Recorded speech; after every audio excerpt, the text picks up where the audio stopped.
Okay. It's happening. Okay, we're recording. We're recording. Without Dylan this week. Without Dylan. He couldn't join us. He's sitting bedside with DMX right now. And Prince Philip. They're in the same hospital. Really? Mm-hmm. What happened to Prince Philip? He's 99 years old. He's in the hospital, I'm pretty sure. I heard that somewhere. Really? I don't really follow royalty, though. No. That's sad. Yeah. I do follow Prince Philip on Instagram, though. Dylan's trying to get... we've been trying to get one-on-one with DMX for quite a long time. And this is probably our best chance. Mm-hmm. So we sent Dylan on a field recording. Yeah, he's recording DMX. Well, from what I read in the report, there's very little brain activity with DMX at the moment. Okay. But when he comes out of that coma, first thing he's going to hear is, do you want to do our podcast, please? Mm-hmm. Please, DMX, please. Please. Please. And he'll say yes. He will. Or he'll say, what's a podcast? Mm-hmm. Or he'll say, what's little B stand for? Little bitch? Mm-hmm. That's a good video. That's a classic video. Dylan's going to be holding Wearing a Little B I'm Gay t-shirt? Yeah, and the first thing DMX is going to see, he's going to go right back in a coma. I hope DMX gets well, though. All right. Well, it's not the official stance of Heavy Load Podcast. It is the Episode official 12. stance of this half of Heavy Load. Yeah, we couldn't be more opposites right now, right today, David, because you're wearing like a flower shirt with some blue shorts and some black Puma socks, not wearing a hat, and he's wearing some multicolored Vans. Yeah. You're wearing a fleece. I'm wearing a fleece. A type of sweatpant. Sweatpants. Although we are both wearing black socks. Yeah. You see, I'm trying to go for Big Island vibes. It's April. Mm-hmm. It was snowing 3 days ago. Well, it's not snowing today.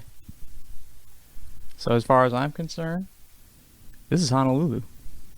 This is the village in Florida. You ever know anyone Not Reggie. who's gone to Hawaii? My dad. Yeah. Mm-hmm. Did he come back like talking all about Hawaii and its culture and like basically being converted to an islander? I think he went to Hawaii before I was born. I think it was in the 80s. But okay. whenever you bring up Hawaii, he does get mystic about it. Mm-hmm. Called it the closest thing to paradise on earth. He puts on a ukulele. He puts on a CD by Is that his name? The enormous ukulele playing guy. I just know him as the guy from Shallow Hal. He's in that movie? Let me double check. I was about to watch Shallow Hal the other night, but I watched Eurotrip instead. Yeah? How was that? It's not that good. I've never heard of Eurotrip. I think it's a spiritual successor to Road Trip, the Tom Green vehicle. You mean Freddy Got Fingered? Different one. This is, I believe that's before Freddy Got Fingered. I really like, in Eurotrip actually, there's a part with Matt Damon. Yeah. That's very funny. Somehow. He's like a Blink-182, he's like a Mark Hoppus type guy. Got like a shaved head and tattoos, and he's like a pop punk singer. He's like making out with the main character's ex-girlfriend on stage, and the whole song is about how the main character Freddie, Scotty, doesn't know that Matt Damon was banging his girlfriend all this time. Oh, wow. Yeah. Being banged by Mark Hoppus. A fate worse than death. Being fucked by Mark Hoppus. Mm-hmm. Just imagine that. You're DMX, you're waking up in the hospital, and the first thing you see is Mark Hoppus, and he's like, we're gonna fuck. And there's Matt Damon with the recorder, dressed just like Mark Hoppus. Mm-hmm. Just imagine. Could you imagine? The look on Mark Hoppus, on DMX's face. Just put me back in the coma now, please. Mm-hmm. Get well soon, Mr. X. But I know someone's relative I know, and they went to go see Shallow Hal on their own. Yeah. And they left in the middle of the movie crying because they assumed everybody was staring at them and making fun, like laughing at them. Yeah. Maybe they were laughing at the movie. I mean, maybe. Is what I'm guessing is more likely, but... Maybe she ran away or he ran away crying of laughter. It's too funny. I really You don't think. misheard the story. Really don't think that was it. You never done that to a movie? No, but I mean, you almost did when we saw What We Do in the Shadows. Yeah. Yeah. Well, I didn't run away. I wanted to keep laughing.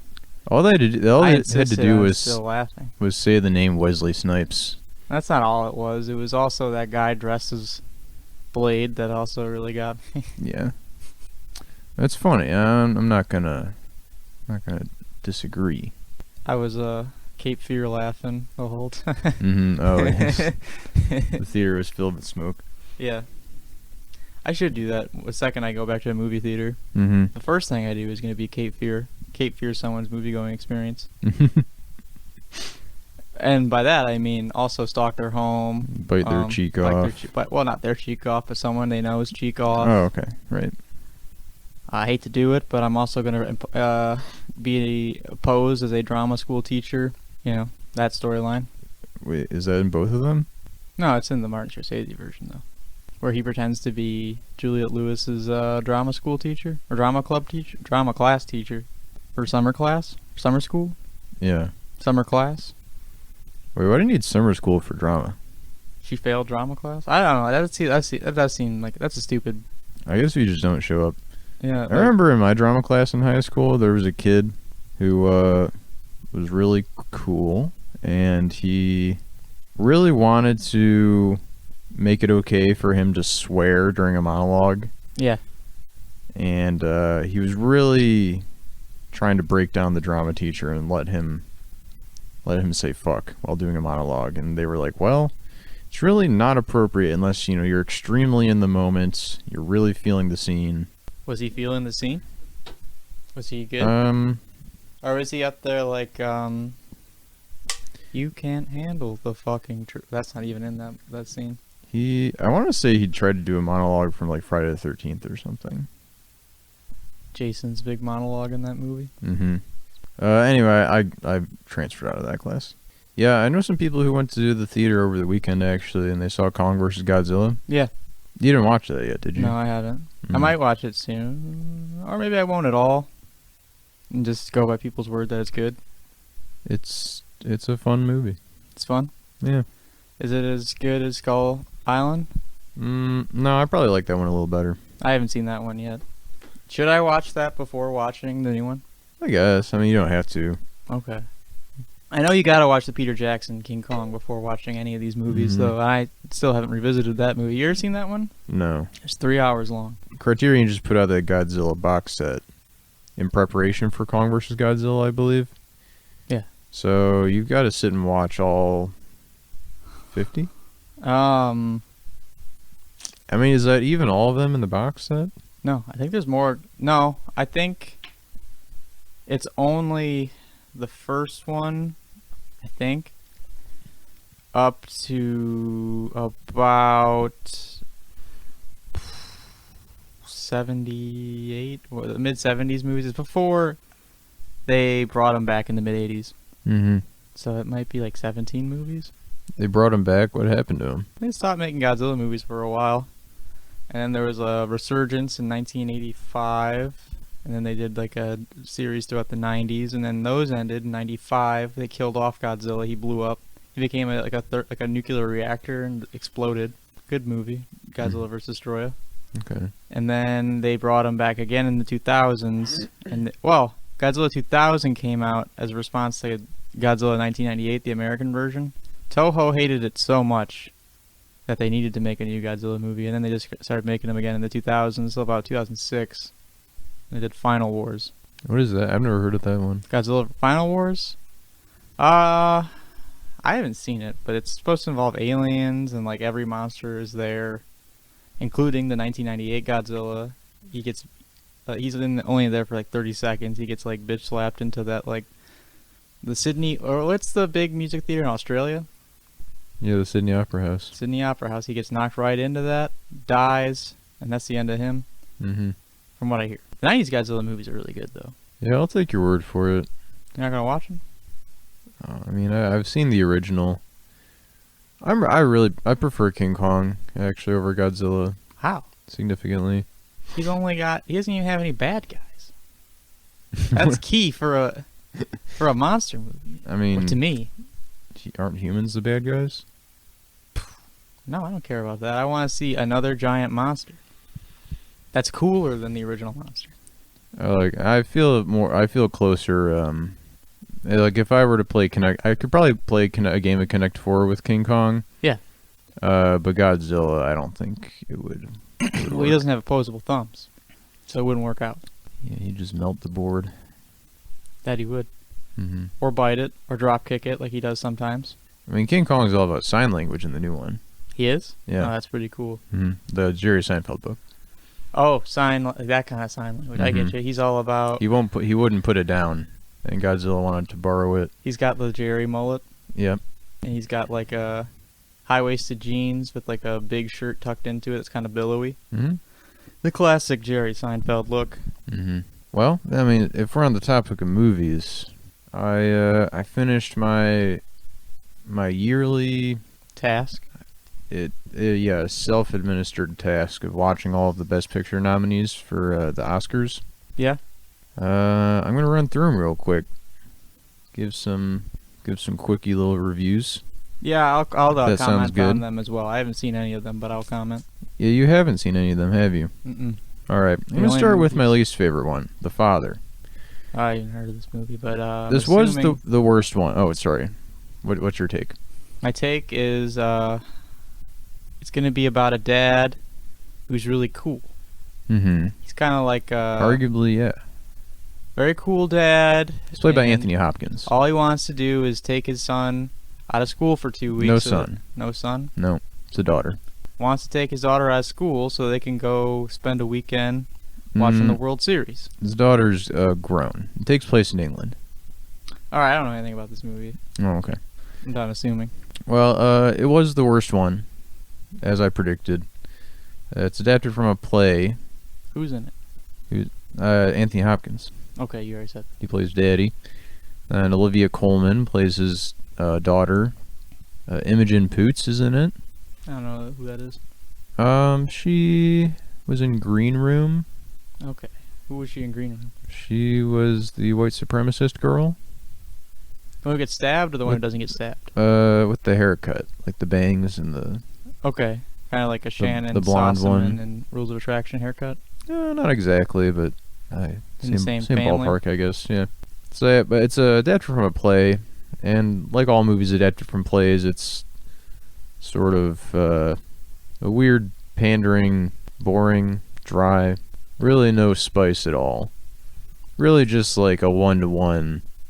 A lot of people, like a lot of big scenes in rooms where they don't leave the room. Yep. I don't know. When I saw the nominees, I was like, this is the old lady bait for this year. Which is fine. There's always one.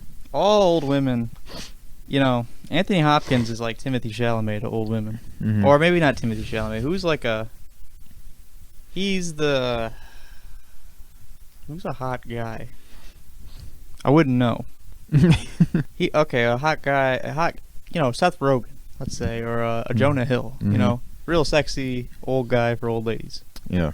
I like Olivia Colman, she's pretty good in the movie. Okay. So what I want to make clear is that this movie was not as bad as I thought it was going to be. I thought it was going to be like, your Philomena or your Florence Foster Jenkins.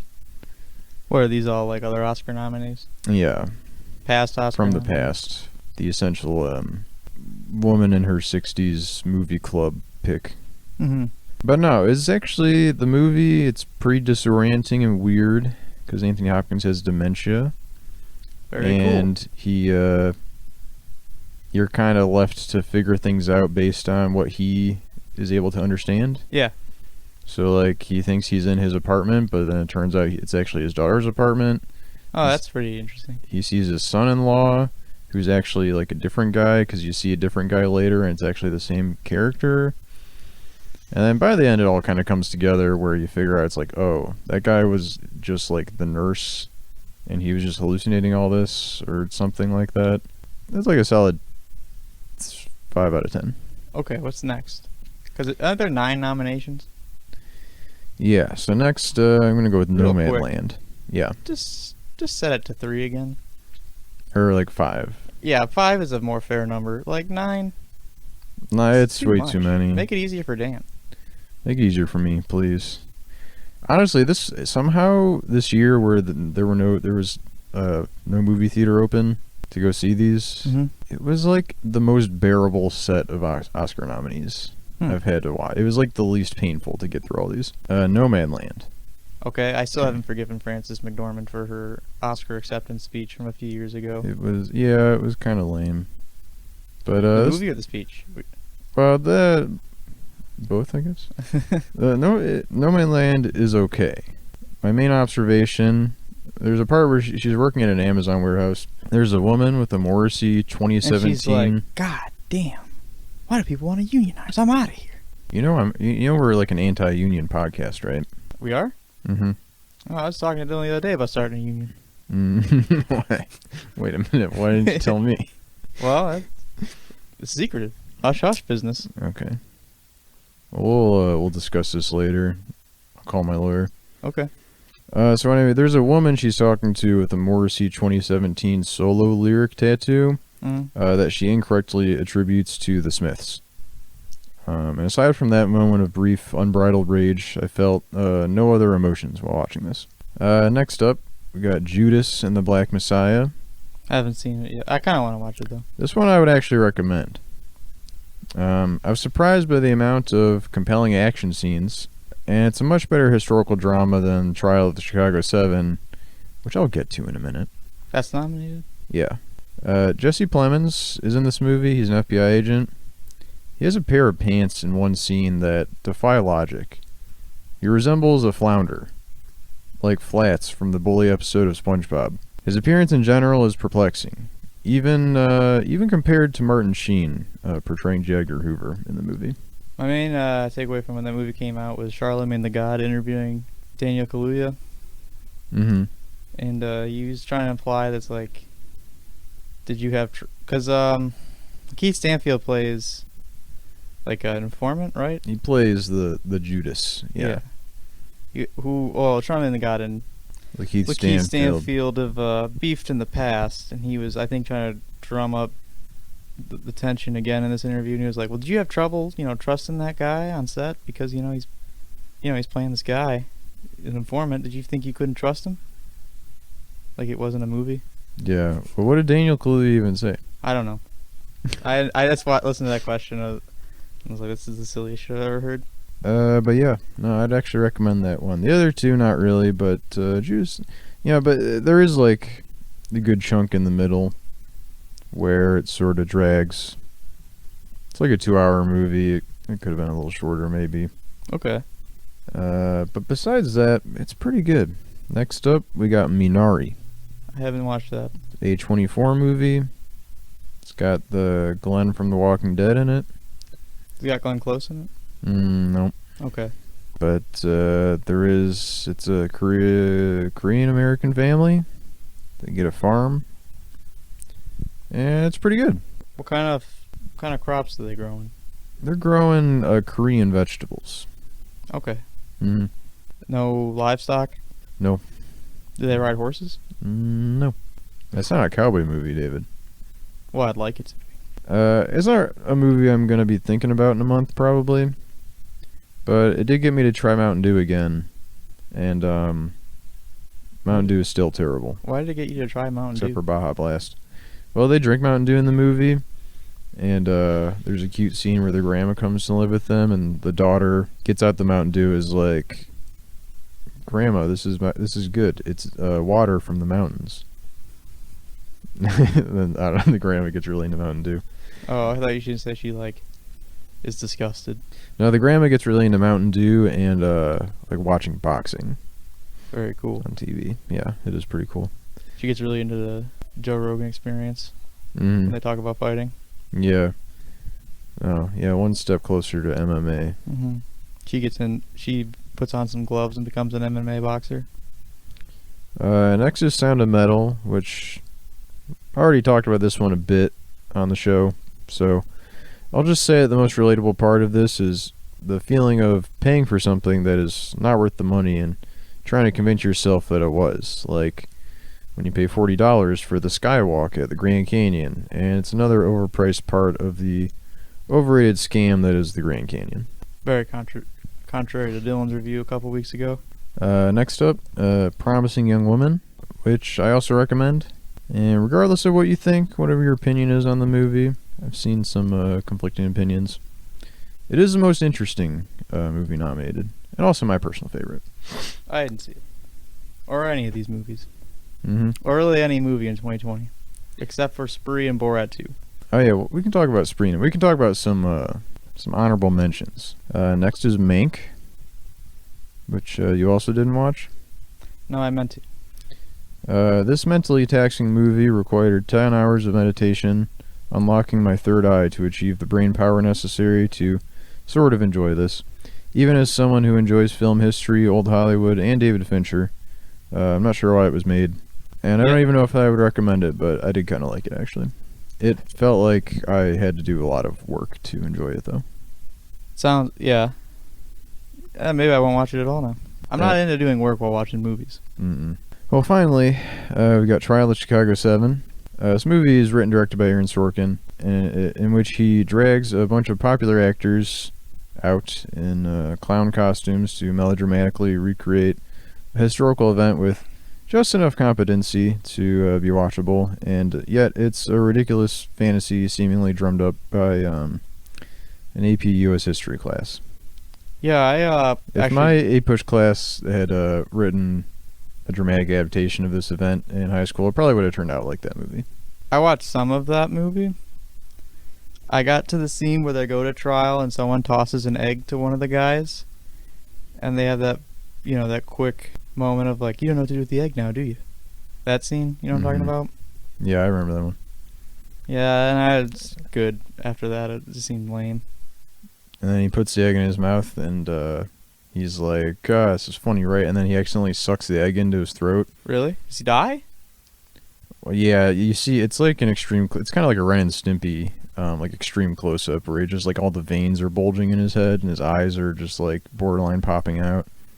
Nice. Or he's got, like, it's like sticking out of his throat. Mm-hmm. And Sacha Baron Cohen punches him in the neck, which shatters the egg and allows him to open his breathing passage back up.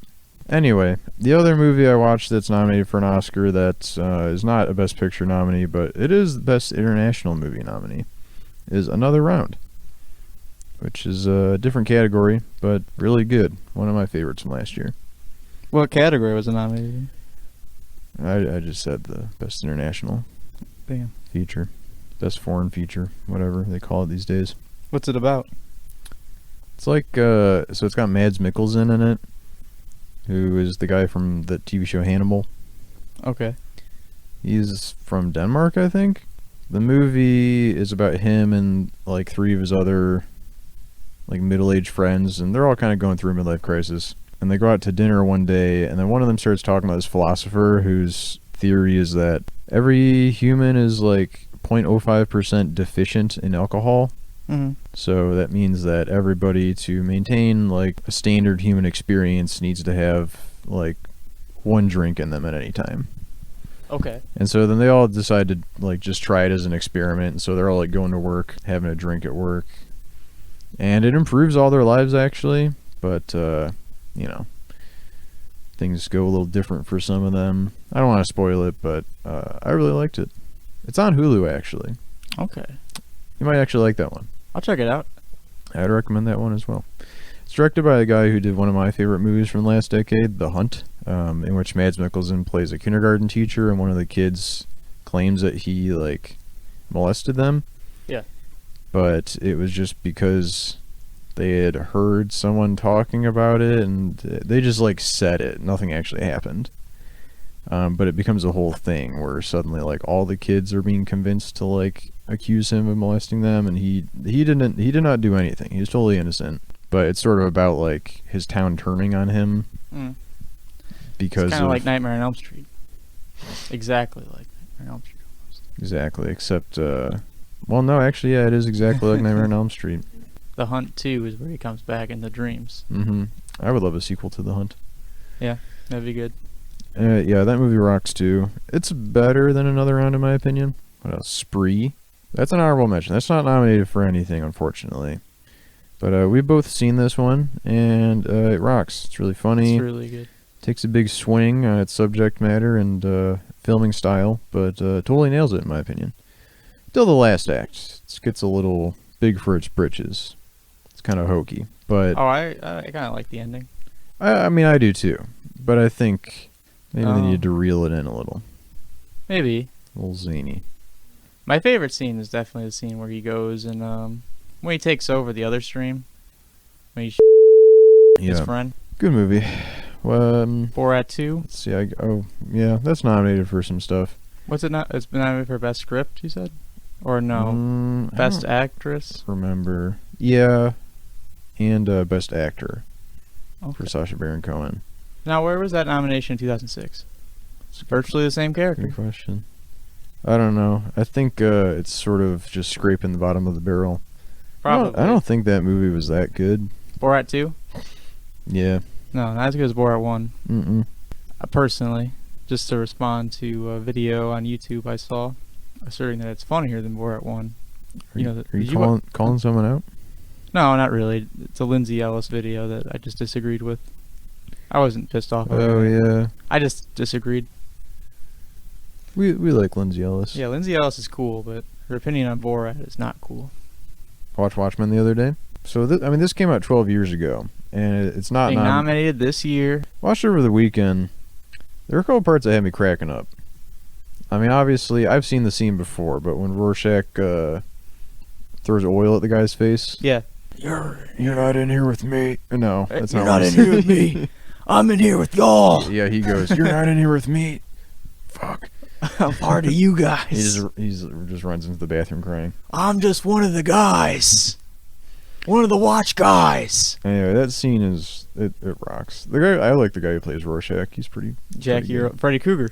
Yeah. Mm-hmm. Mm-hmm. But then, do you remember the real Freddy Krueger in my book? Do you remember the Chris Farley looking dude? I haven't seen that movie since 2010. I just remember that scene. Well, okay, so after that scene, Rorschach's in his prison cell, and there's the short guy who comes sidling up with two of his heavies, and he's threatening Rorschach. And the one guy, he's like a big Chris Farley looking dude with totally shaved head. He sounds exactly like Chris Farley, and he screams at Rorschach. He's like, "I'm gonna tear you a new hole." I don't remember that scene. That's really funny though.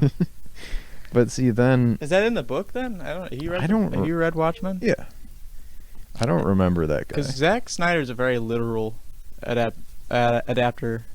That's the part that sucks about Watchmen. Is that it's just a literal adaptation? Is it? Yeah, he really doesn't. I mean, except for the squid is gone. The squid is gone. Which kind of sucks. I don't know why they did cool. that. Yeah, it's like a comic book movie. Why is it a big deal? It's a pretty like weird, upsetting visual, and he just made it like a big ball of light.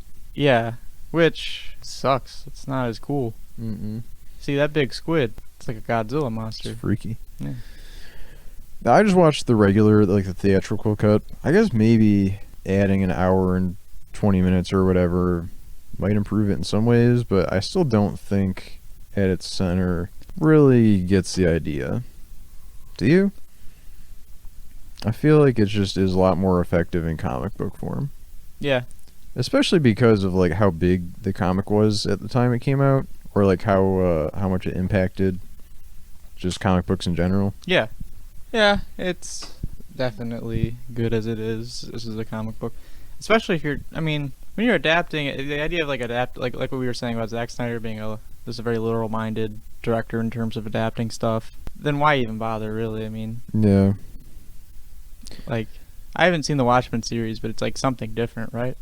Yeah, it's different. It's like similar but different enough that it's interesting and really good. See, that seems more worthwhile making. Yeah, it's sort of a thing that I don't really understand why it was made, but I'm happy that it was made. I don't know. How do you feel? What do you think is the ideal adaptation of something? Or like, not like an example, but just like in your own words, what a good adaptation is? Because I just watched, like we were talking earlier, I watched Rules of Attraction today. Oh yeah, the movie based on the Brady Easton Ellis novel. Yeah, and I had some problems with it as an adaptation. Overall, I liked it, but It's weird because that's the one that Bryce Nellis talks about being like the most what he envisioned yeah. when he was writing it. But I don't know. I just felt like it cut out a little too much of the character relationships to really feel effective, for me personally. Yeah.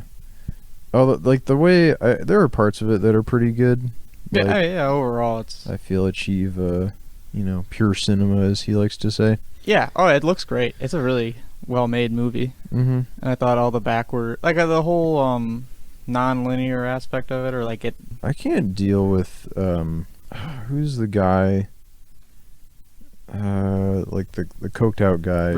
Richard. Yeah, I hated him. Yeah, He's horrible in the movie. He's so unfunny. I watched that, and He's one of the funniest parts in the book, but he just is like a little ghoul or something. I don't know. Yeah, the fuck you. That part is so annoying. He's like, I will not leave the table.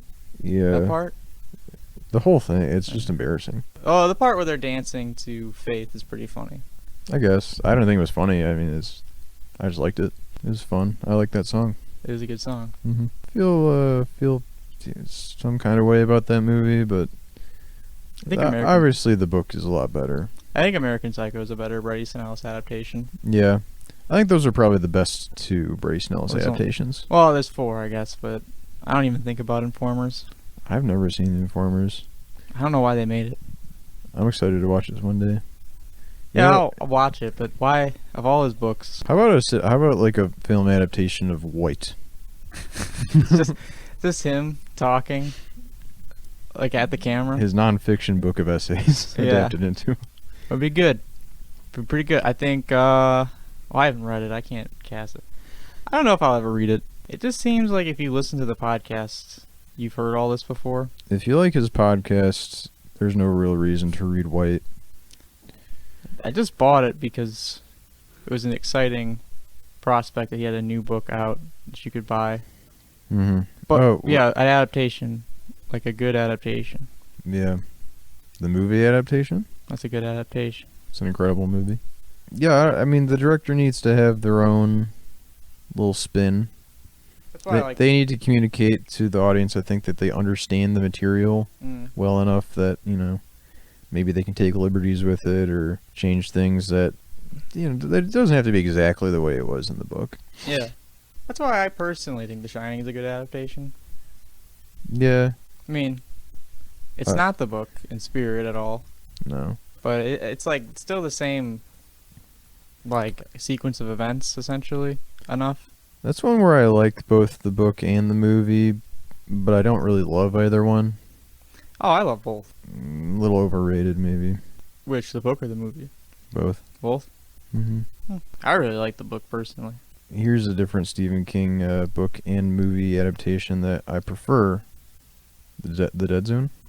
Oh yeah, that's a good one. I haven't read the book though. The book's really good. The movie rocks. The movie's really good. My favorite scene in the movie is when he's doing physical therapy, Christopher Walken, Mm-hmm. and his guy's like, "Come on, you gotta keep chugging. I don't believe that you're chugging. Come on, keep chugging." And he's like, I gotta take a break. And he's like, "All right, well, I'm gonna go inside. When we get back, you gonna keep chugging?" "Yeah, promise you're gonna keep chugging." Keep chugging. I just like that, man. Having an occupation where you just yell at your patients to keep chugging when they're physically limited in such a way that Christopher Walken was. Dream job. Christopher Walken is unstoppable. You've seen that Fatboy Slim video, right? Mm-hmm. He's fucking flipping on walls and shit. Yeah, that's when he really started chugging. Mm-hmm. He couldn't stop chugging. That's what happens if you go to physical therapy. Yeah, you just can't stop chugging. You fly through the air. Well, what about you? What's a good adaptation in your opinion? Probably American Psycho. I'm thinking about it. Like, yeah, the book and the movie are both great. Yeah. And I think the movie does a really good job at representing it, while taking out what's not needed, making it more accessible in a way, because the book is extremely violent in a way that probably couldn't slide by with an R rating. And it manages to tame it down a little bit while still maintaining like the same, the intensity of the novel. Disclosure. I bet that's a good one. I mean, I haven't read the book, but the Michael Douglas Sachs trilogy right there. The movie is unstoppable. Boom, Fatal Attraction. A tour de force. boom, Basic Instinct, and then you top it off with the coup de grace Disclosure. Mm-hmm. The infidelity cycle. Yeah, well, yeah. Basic Instinct, he's not really cheating. Well, he's not even cheating in Disclosure. Yes, he is. No, he's not. He doesn't have sex with that woman. Does he? Well, no, she's trying to have sex with him. Yeah, she blows him though. He didn't want to. Remember, he's just like, what is he? He's like, no. He's screaming no. Yeah. The ethics of that movie that's a whole can of worms. Let's get into it right now. My favorite thing about that movie is there's really no real reason why she's doing any of this or any of that stuff. If you haven't seen Disclosure, it's a story of a hard-working man, Michael Douglas, who's game for his new promotion at what is it? It's like a virtual reality lab or something like that. Yeah, the product it's like a VR helmet that digitizes a library. So this is like a convoluted way of having like a digital filing system, which instead of just like searching a keyword, you are inside a digital library and you're walking around. It's an enormous library and you have to walk around to like in open file cabinets. So it's like, this is just like real life. Why would you bother doing this? Yeah, it's just a fun idea until you really think about it. Imagine like you just think of that idea. And this is a Michael Crichton book. Michael Crichton of Jurassic Park. A Michael Crichton joint. Mm-hmm. Yeah, let's dwell on that idea here for a second. Just imagine someone comes up with this and it's like, no, it's not just going to be an idea in my head. Get people together. We're going to get a office together. We're going to be putting hours on the clock developing this idea for a virtual reality thing that already exists. Anyway, the movie is about he's developing that, and he's set up for it seems very likely he's going to get a promotion. He's also a family man. He's a family man, as Michael Douglas is. Mm-hmm. In all aspects, except for Basic Instinct. We're not talking about that. We're talking about Disclosure. We're talking about Disclosure here. Disclosure also the subject of a recent, not recent I guess, but an episode of Big Mouth in which they adapt Disclosure into a musical. But then it goes to Demi Moore instead of him, who I'm pretty sure he's not even aware works in the same firm as him. Like she just like comes in and gets the promotion. He's very upset about it, but to show there's no hard feelings, Demi Moore invites, and I think it's important to note they're like formally, like it's like she's like his ex-girlfriend, I think. Oh, I forgot about that. I'm pretty sure she's like his ex-girlfriend. And she invites him up to his office, they have some champagne, try to, show there's no grudges. And then something, she tries blowing him while he's screaming, no! No! It's an intricate movie about the power dynamics of boss and employee. Mm-hmm.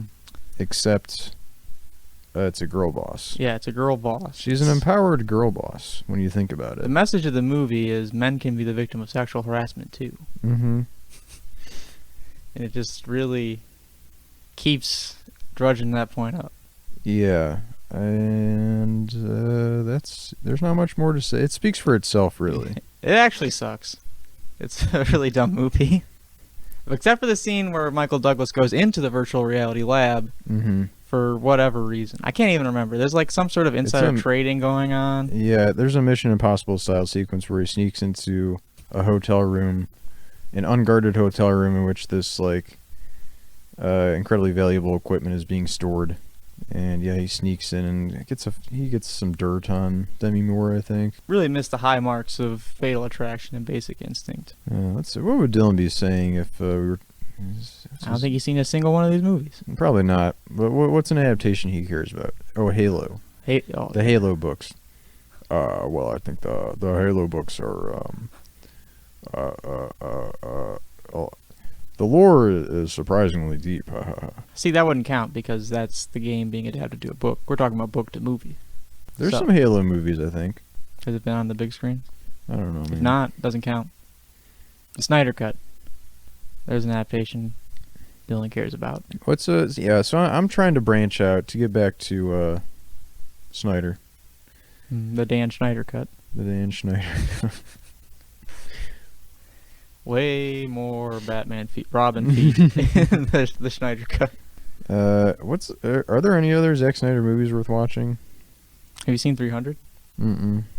I've seen it. What about Sucker Punch? My little brother liked that movie a lot. I never watched that one either. The only Zack Snyder films. Oh, you know what? His Dawn of the Dead remake is supposed to be really good, but I've never seen that one either. It gets a lot, but I've noticed people talk about that more than the original these days, which is a shame. I've never seen either one. Really? The original. Wait, is that cool. the black and white one? No, that's Night of the Living Dead. Dawn of the Dead was from '78. It's the one where they're at the mall. It's like I just found out recently that there's like 5 different Night of the blank movies. Night of the Comet. And none of them are related. Night of the Comet, Night of the Creeps, Night of the Hunter, Night of the Demons. Yeah, which one of these is not like the other? I've never seen Night of the Hunter, actually. Oh. Maybe I'll try to rent that on YouTube today. Night of the Hunter rocks. It's super good. Pretty sure it's streaming somewhere. I always assumed, is it like Cape Fear? Like there's similarities, I guess, yeah. Robert Mitchum, isn't it? That's just the only reason I assumed that. He's like a grifter. Like a political grifter? He's kind of like taking revenge on people. His motivations are a little different, I guess. I wonder what Charles would be saying his favorite adaptation is. He's not here. He's out of town. You know, he's covering March Madness right now. Otherwise, he'd be here with us. Yeah. No, I thought he was at Prince Philip's bedside. No, he's not. Oh, okay. He says fuck Prince Phillips. Jesus. I hope he dies. Mhm.